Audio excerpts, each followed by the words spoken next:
मोतीलाल बघेल आपके? मोतीलाल बघेल अपना दामाद है।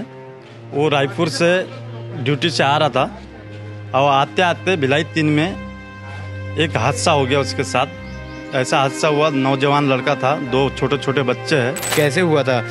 गाड़ी ट्रक खड़ी हुई थी, वो आ रहे थे वहाँ से, तो कैसे धोखा कैसे हो गया, किस प्रकार से चीज़ें हुई? कि 2 बच्चे हैं, उसकी वाइफ है। बच्चों की उम्र क्या होगी? लड़की बड़ी है, 11 साल की है, लड़का छोटा 7 साल का है। अभी कहाँ रहना हो रहा था, क्योंकि उनका मूल निवास शायद चरोदा में। इन दिनों दुर्ग भिलाई में मौसम कुछ बदला बदला सा है। बेमौसम बारिश हो रही है और इस बारिश के चलते कई सारे हादसे भी हो रहे हैं, क्योंकि लोग प्रिपेयर नहीं है कि बारिश होगी, तो बारिश से बचने के लिए रेनकोट, छाता जैसी चीज़ों का प्रयोग नहीं कर पा रहे हैं। अब ऐसे में जो रोज़ाना दुर्ग से रायपुर, रायपुर से दुर्ग आना जाना करते हैं, जिनका रहना भिलाई में, दुर्ग में होता है और रायपुर में जिनका काम चलता है, ऐसे लोगों को कई सारी समस्याओं का सामना करना पड़ता है। कल सिरसा गेट के पास एक हादसा होता है, जहां खड़ी ट्रक पे एक शख्स 36 वर्षीय मोतीलाल बघेल टकरा जाता है और टकराने से उसकी मृत्यु हो जाती है। उनका परिवार हमारे साथ मौजूद है। इस वक्त हम सुपेला मरचुरी में हैं। क्या कुछ पूरी घटना थी, इनसे जानेंगे, बात करने का प्रयास करेंगे। सर, आपका नाम? मेरा नाम वीर बहादुर थापा, नेहरू नगर का निवासी हूँ। और मोतीलाल बघेल आपके? मोतीलाल बघेल अपना दामाद है। वो रायपुर से ड्यूटी से आ रहा था और आते आते भिलाई 3 में एक हादसा हो गया उसके साथ। ऐसा हादसा हुआ, नौजवान लड़का था, 2 छोटे छोटे बच्चे हैं और हेलमेट भी सब पहना था वो। और ऐसा हादसा हुआ कि वो डायरेक्ट स्पॉट में ही उसकी डेथ हो गई।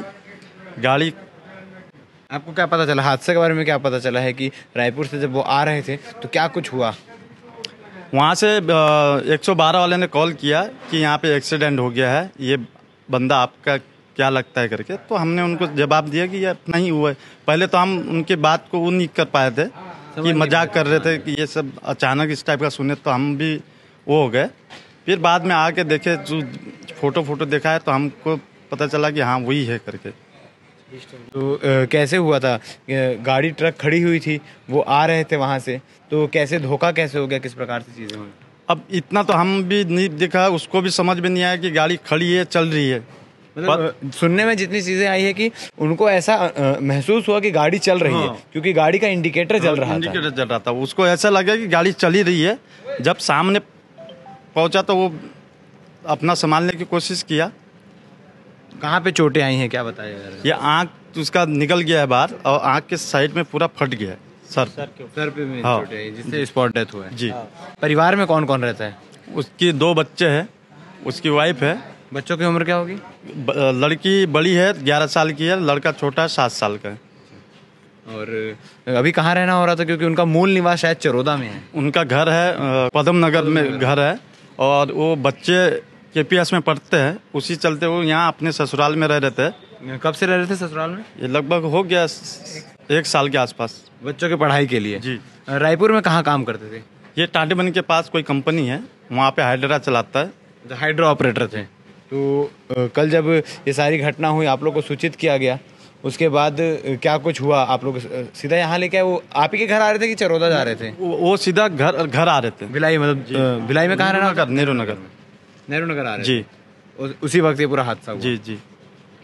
तो खबरें ये है कि रायपुर में हाइड्रा ऑपरेटिंग का काम करने वाले मोतीलाल बघेल, जो नेहरू नगर अपने घर की ओर आ रहे थे, और अचानक से जब बारिश गिरने लगती है तो आंखों के सामने धुंधला सा छाने लगता है, क्योंकि बारिश के समय वैसे भी कुछ साफ दिखाई नहीं देता है। और ऐसे में सामने ट्रक खड़ी होती है और कोई भी गाड़ी अगर खड़ी होती है तो उसमें पार्किंग लाइट जलाई जाती है, जो दोनों तरफ के इंडिकेटर जलते हैं। और ऐसी स्थिति में उनको लगा कि गाड़ी शायद चल रही होगी, क्योंकि रात का समय था, और गाड़ी के चलता हुआ महसूस करते हुए उन्होंने उस ट्रक के पीछे गए। और जब अचानक से ट्रक के सामने पहुंचे तब उन्हें कुछ समझ नहीं आया और ट्रक से सीधा जाकर टकरा गए और मौके पे ही स्पॉट डेथ हो गई। परिवार को कुछ सूचित किया गया और सारी चीज़ें फिर निकल कर सामने आई। अब बाकी के अपडेट के लिए बन रही है हमारे साथ। क्या कुछ इसमें अपडेट आता है, हम आपको पल पल के अपडेट पहुँचाने का प्रयास करेंगे। धन्यवाद।